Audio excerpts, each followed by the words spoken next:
Bismillahirrahmanirrahim. Assalamualaikum warahmatullahi wabarakatuh.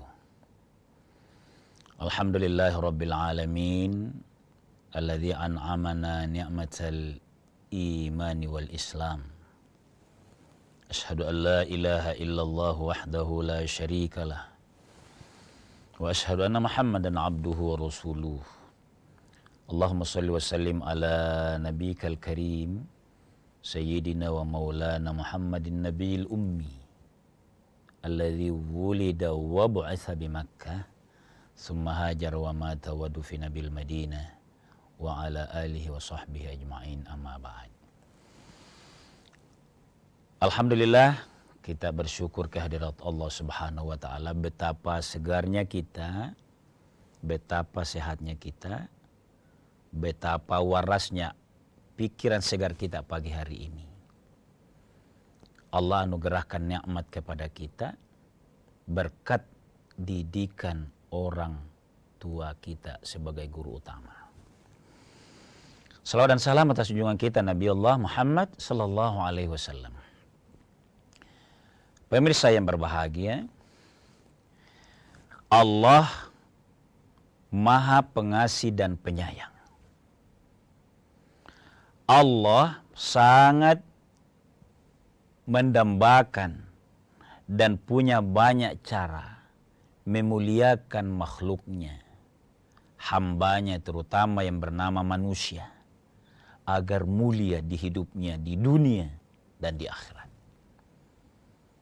Prinsip ini mewarnai tema yang akan kita angkat, bahwa karena cara Allah mau memuliakan kita, tidak ada istilah untuk beda pendapat dengan orang tua. Tidak ada. Kalaupun beda, berbagai macam ujian yang beda, kondisi perkembangan dunia, itu ujian dari Allah, tinggal kita belajar. Karena tidak ada ceritanya tidak hormat, tidak birrul walidain. Nah, pagi hari ini kita mencoba mengkaji secara terbatas tentu, mengapa ibu 3 kali lebih utama dibanding ayah. Pemirsa sekalian, jadi begini, pada prinsipnya pembahasannya boleh seperti ini.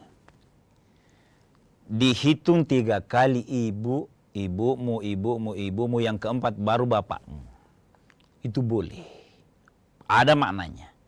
Tapi bukan untuk membawa anak tidak belajar, tidak sabar, lalu membedakan ayah dengan ibunya. Bukan itu maknanya. Harus dilihat pada posisi lain. Nah, Nabi SAW pernah ditanya oleh sahabat, diriwayatkan oleh Syekhani dari Bukhari. Syekhani itu Bukhari Muslim, dari Abu Hurairah. Seorang sahabat, orang yang berakal ini, saya ini alhamdulillah dewasa. Kira-kira kalau saya bacakan ini hadisnya. Banyak orang yang berjasa, saya ini sangat bisa berbuat baik ini. Kepada siapa? Man ahakku. Jadi pertanyaan itu bunyi hadisnya, man ahakku. Siapa yang paling hak, paling benar, paling layak bahasa Indonesianya, untuk saya berbakti kepadanya. Man ahakku. Ini jadi orang berakal ini yang bertanya kepada Nabi SAW. Apa jawab Nabi? Ummuka, ibumu. Orang ini masuk di kepalanya. Oh iya, alhamdulillah ibu saya, insya Allah. Bertanya lagi, karena banyak orang yang berjasa ke dia. Bosnya di kantor, bapaknya, saudaranya. Kalau ada orang wisuda atau promosi, pasti menangis. Karena orang yang disepelekan pun selama ini, ternyata berjasa bagi dia untuk menjadi sarjana. Dia bertanya lagi, masih ada kapan ya Rasul? Summaman, siapa lagi? Ummuka, yang kedua. 2 kali ibu ini. Dia masih mau. Orang ini orang sejahtera kira-kira. Orang yang tahu diri bahwa dia berguna, sejahtera hidupnya, mudah hidupnya. Karena banyak orang berjasa baginya. Bertanya lagi. Summa man, siapa lagi wahai Rasul? Masih dijawab oleh Nabi, ummuka. 3 kali. Bertanya lagi. Summa man. Kepada siapa lagi? Summa abuka. Kemudian kepada ayahmu, kepada bapakmu. 3:1. Ini hadis seperti ini harus difaham baik-baik. Jadi, hadis atau teks hadis ini betapa 3 kali dimuliakan, diistimewakan oleh Nabi. Tapi mulia begitukah? Otomatiskah ini barang? Sehingga membuat para bapak bilang, kenapa bisa ini? Nggak perlu. Karena, ayo lihat. Saya mau membawa kita, pemirsa sekalian, kalau kita coba-coba buka tafsirnya Al-Qurtubi. Kemudian Ibnu Battal. Ibnu Battal ini pemirsa sekalian, namanya Battal itu agak lain menyebutnya. Tapi dia namanya Abul Hasan, panjang namanya. Beliau ini pensyarah Sahih Bukhari. Jadi hadis-hadis tentang orang tua, keutamaan ibu, keutamaan dan yang lain serta orang yang berjasa, malam yaskurin nasa lam yaskurillah. Itu jadi dia kaji Sahih Bukhari. Beliau berkata begini, kenapa 3 kali ibu? Karena berat pemirsa sekalian. Amanah ke ibu luar biasa. Secara kodrati ada hal yang tidak bisa dilakukan oleh orang lain selain ibu kita dan tidak boleh dilupa oleh anak siapapun itu. Sehebat apapun kita hari ini. Saya tegas karena mendidik diri saya, bukan pemirsa. Sampai kita merasa ada jabatan, ada apa, bisa membalas ekonominya orang tua, jangan pernah merasa seperti itu. Maaf pemirsa sekalian. Jadi, karena amanah ke ibu secara kodrati tidak bisa tertandingi. Pertama, beliau menyebutkan Battal dan dalam tafsir Al-Qurtubi juga demikian, dia yang menghamilkan kita lama, kemudian melahirkan kita dan paling menyayangi kita.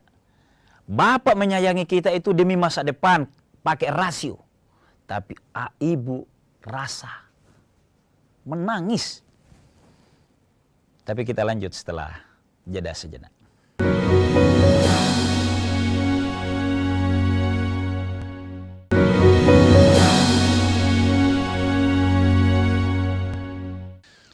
Pemirsa sekalian kaum muslimin yang dimuliakan oleh Allah Subhanahu wa taala. Jadi teks Nabi, hadis Nabi tadi itu mengantar kita untuk lebih merasa sebagai anak lagi. Bukan merasa sebagai orang yang independen hari ini. Sebagai orang yang hebat hari ini. Persembahkanlah buat orang tua, terutama ibu itu, sesuatu yang istimewa. Kalau kita yang masih muda, belajarlah. Kalau ibu kita sederhana, berkatalah, boleh ibuku sederhana. Boleh tidak hebat sekolahnya. Insya Allah mulia hidupnya anak seperti ini dan berkah. Saya akan kasih bahagia ibu saya. Dia tidak punya pendidikan tapi dia suruh saya belajar, dia pukul saya kalau tidak sekolah. Kira-kira gitu. Tempo dulu, sekarang tidak boleh mukul. Tidak boleh. Ini juga wawasan. Jadi, ibumu, karena ada prinsip begini, al-ummu madrasatul ula. Ibu itu adalah pendidik pertama, bahkan utama. Kita dididik di sekolah mulai kelas usia 5 atau 6 tahun, itu ilmu yang ditransfer oleh guru kita, walaupun dia menjadi juga ibu kita dan bapak kita, bapak biologis kita. Tapi kalau ibu yang dididik ke kita itu transfer hati, transfer sayang. Itu dia. Jadi jangan dikira ini hanya kemuliaan ya. Bukan hanya keistimewaan semua. Memang harus. Apa yang Allah lekatkan pada ibu itu, jadi di sini mulianya. Al-ummu madrasatul ula. Kritiknya begini pemirsa sekalian. Pendidikan kita, lingkungan kita harus menciptakan banyak pencerahan. Penting. Saya setuju kalau banyak majelis taklim ibu-ibu. Bapak-bapak kurang. Bukan mau mengurangi bapaknya, bukan. Tapi fungsi ibu, kalau mau melihat generasi yang baik, ibunya jangan sebesar suaranya bapaknya mendidik dalam rumah tangga. Jangan lebih hati dipakai oleh ayah dibanding ibu. Sehingga kalau mau pada posisi ini. Karena ibu itu mulianya tadi, hadis tadi kan begitu ya. Orang itu kan tadi bertanya kepada Nabi, siapa yang paling berhak saya berbakti? Itu orang yang mau berbakti karena terdidik dengan baik. Siapa yang didik? Yang pertama pasti ibunya. Kalau dibalik pemirsa sekalian, untuk memberikan literasi, pencerahan, makanya setuju kita ada Menteri Pemberdayaan Perempuan. Asal ini pencerahannya. Karena madrasatul ula, sebenarnya kita mau berbahasa begini. Kalau generasi kita itu tidak rajin, tidak punya hati, tidak punya akhlak. Saya tidak bermaksud menghukumi ibu, bukan. Tapi ini kurang literasi. Kalau bisa ya, kalau boleh. Kalau mau mensejahterakan, memuliakan sebuah bangsa, nasionalismenya tinggi, cinta agamanya, itu yang membangun bangsa, perbaiki pendidikan ibunya. Sebenarnya di sini maknanya nih. Jadi bukan asal ibu, bukan. Bukan juga asal melahirkan, juga bukan. Tapi pastilah karena dia yang paling berjuang pada saat hamil, paling menyayangi makanan pada saat ia melahirkan anak, nyawa taruhannya. Banyak bapak yang hanya gelisah pada saat mau melahirkan anaknya. Dia senyum pada saat lahir anak, tapi tidak demikian dengan ibu. Kalau mau mendidik generasi ke depan yang bangsa yang baik, berkualitas, sebenarnya kuncinya ada di ibu. Ini yang harus bahasa pendidikan sekarang itu harus lebih banyak dicerahkan. Harus lebih banyak diluangkan waktu pendidikan ini. Jangan sampai kita lupa, pastilah dunia pendidikan kita mendidik anak melanjutkan pendidikan yang ada dari rumah. Sang bapak tentu harus mendampingi ibu. Istimewa sebuah rumah tangga kalau begini. Anak di era sekarang, betapa tantangannya sesuai eranya. Main HP, game segala macam, kadang-kala menghalangi kesempatannya untuk membaca tugas-tugasnya di sekolah. Itu juga sekolah harus tuntas. Jangan banyak pekerjaan rumah. Biarlah yang dididikkan oleh orang tua di rumah itu nilai akhlak. Ini perlu kerjasama ini. Kan ada juga guru yang bilang begini. Ustaz, justru dikasih PR anak-anak itu karena semuanya orang tuanya karier. Tidak ada interaksi selain dikasih tugas anaknya. Betul juga ini. Tapi satu sisi, bagi yang rumah tangganya sudah mendidik akhlak, mendidik adab, mendidik ibadah dalam rumah tangganya, kalau andai kata dia tahu semua rumah tangga begitu, jangan kasih lagi PR anak-anaknya. Biarlah materi pendidikan itu di sekolah, tuntas. Tapi pernah saya sampaikan seperti ini, gurunya berkata begitu. Ustaz, terbalik. Ini tantangan ibu nih. Era sekarang nih. Kalau tidak dikasih begitu, bapaknya karier. ibunya juga karier. Sanging orang sukses di kantornya kira-kira. Kalau tidak ada tugas, kadangkala ada anak tidak menyebut nama bapaknya kalau ada persoalannya, tidak menyebut nama ibunya kalau ada masalahnya di sekolah. Kenapa? Tidak ada interaksi. Itu yang menyebabkan seorang ibu menjadi mulia di sisi Allah Subhanahu wa taala dengan tugas al-ummu al-madrasatul ula. Jadi, kalau ini mau diresapi lagi, karena memang sangat berat. Sangat berat. Bukan sekedar menyayanginya, dia harus terliterasi dengan baik. Seluruh lembaga, baik yang formal dari pemerintah maupun yang informal, itu harus ada. Kita bangga sekarang tidak ada masjid. Bahkan di kelurahan itu ada pengajiannya. Diliterasikan oleh pemerintah. Ini harus. Kenapa begitu? Biaya yang dikeluarkan oleh pemerintah seperti ini sungguh-sungguh cara mengundang rahmat Allah. Bagaimana maksudnya? Tidak ada gunanya sejahtera ekonomi kalau generasinya bejat, kosnya banyak membiayai karena banyak tawuran dan segala macam. Dari mana? Dari ibu.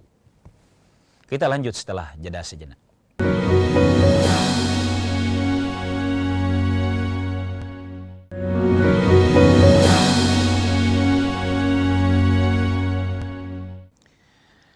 Pemirsa sekalian kaum muslimin yang dimuliakan oleh Allah Subhanahu wa taala. Jadi kalau hari ini kita mencoba menyanjung ibu kita menjadi anak yang mau berguna. Jangan, jadi pengalaman hidup ini, bukan teori, pengalaman hidup. Coba cari orang yang sukses hari ini karena kepintarannya. Tapi dia tercatat tidak berbakti sama orang tuanya. Coba cari, bandingkan dengan orang yang sederhana ilmunya. Tapi dia hormat kepada menyayangi ibunya. Dan didoakan oleh ibu dan bapaknya. Saya tidak menjawabnya bahwa pasti banyak yang karena doa orang tua bahkan karena kepintaran. Karena era kita sekarang sangat menantang itu. Apalagi kalau indakal kibara ahaduhuma au kilahuma. Kalau termakan usia, pikirannya menjadi kayak anak-anak. Di muqaddimah tadi pemirsa sekalian saya katakan, cara Allah menyayangi kita ini membuat kehidupan kita itu termasuk orang tua kita lansia menjadi macam-macam caranya. Sebenarnya cara Allah mau mengkalkulasi kehidupan kita karena sedikit amal dengan cara sabar menghadapi orang tua. Indakal kibara ahaduhuma au kilahuma fala taqul lahuma uffin. Jangan katakan uff. Dari ayat ini bisa kita maknai. Bagaimana Ustaz? Karena dialami ini, saya mengalami. Karena ujian Allah kepada saya sebagai anak kepada bapak dan ibu. Pemirsa juga banyak mengalami. Terjadi perbedaan pandangan. Bagaimana caranya? Harus clean atau sangat jelas perbedaan pendapat yang mana. Ayo. Perbedaan pendapat yang mana? Yang benar yang mana? Ayat tadi la taqul lahuma uffi wa la tanharhuma wa qul lahuma qawlan karima. Misalnya nih, usianya sudah, pikirannya sudah mulai kena. Wa man nu'ammirhu nunakkisu fil khalqi afala yaqilun. Memang mulai pikirannya kembali ke anak-anak, usia 60-70 Orang bilang oleh-oleh kira-kira gitu. Jangan terlalu cepat itu.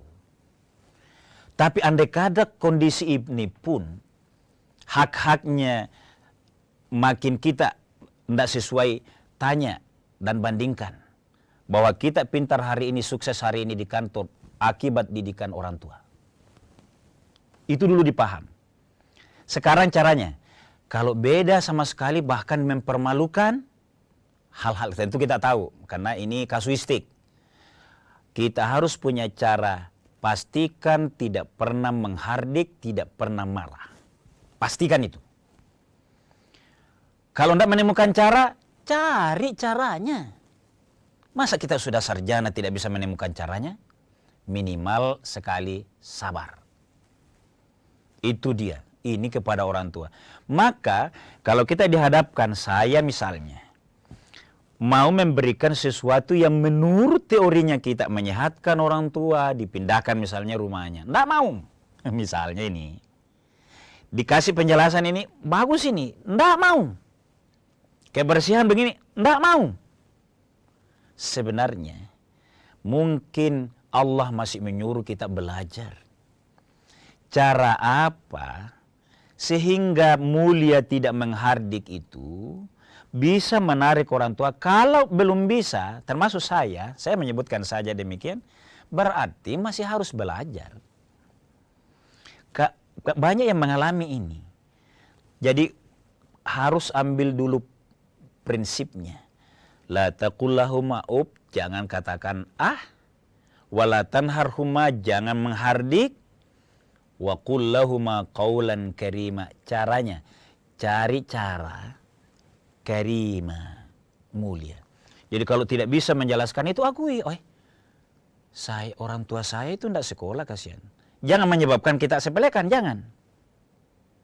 Memang dia tidak sekolah, tidak bisa dianu, jangan. Tuh, karena kan kita yang belajar. Kita yang masuk ke era modern. Dia lahir tahun 50-an, tahun 60-an. Kita lahir di tahun 90-an. Misalnya nih. Maka memang tidak boleh. Kepintaran kita belajar. Kehebatan kita hari ini. Harus tetap memposisikan, pastikan tidak menghardik, tidak kata-kata wah. Itu berdasarkan ayat tadi. Saya tidak bisa menafsirkan lebih. Kasusnya pasti beda-beda. Pasti. Dalam rumah tangga setiap kita berorang tua dan beranak. Dan harus diingat pemirsa sekalian. Pada saat kita buntu memberikan penjelasan ke orang tua beda pendapat tadi. Belajarlah menjelaskan secara baik. Pelajari dulu sedetil-detilnya. Baru jelaskan. Belum mau juga. Sabari. Kalau berkaitan dengan hak. Misalnya menganggap tidak adil. Belum tentu tidak adil. Tapi jelaskan. Boleh tidak marah? Tidak boleh. Tidak boleh. Ayatnya tadi sudah menegaskan. Tinggal cara kita. Nah, pemirsa sekalian, kaum muslimin yang dimuliakan oleh Allah Subhanahu wa taala, kalau prinsip ini Allah mudah-mudahan menurunkan rahmatnya kepada kita. Untuk bisa ada yang bantu. Ada penyebab agar apa yang kita yakini sebagai benar itu tulus kita menyampaikan demi kemaslahatan orang tua, demi kemaslahatan keluarga, maka mudah-mudahan itu kita bisa sabari di dalamnya. Cara ini adalah menurut saya, pemahaman seperti ini akan membuat kita lebih ta'zim, lebih hormat. Dan jangan lupa, siapa yang tidak berbakti ke orang tuanya hari ini, jangan bayangkan bahwa orang tua kita yang orang tua terus, orang tua tidak, kita akan orang tua. Coba bayangkan kalau anak kita yang lahir di tahun 2020 misalnya, 25-an, beda era kita akan dianggap hal yang sama. Kalau kita menghardik orang tua dengan pandangan demikian tadi, tidak pernah lebih berempati, lebih mengikuti dengan cara yang baik, boleh jadi hal yang sama terjadi pada kita. Na'udzubillah, tsumma na'udzubillah. Intinya, ikram atau ihsan atau birrul walidain harus kita mempelajarinya, mencari cara yang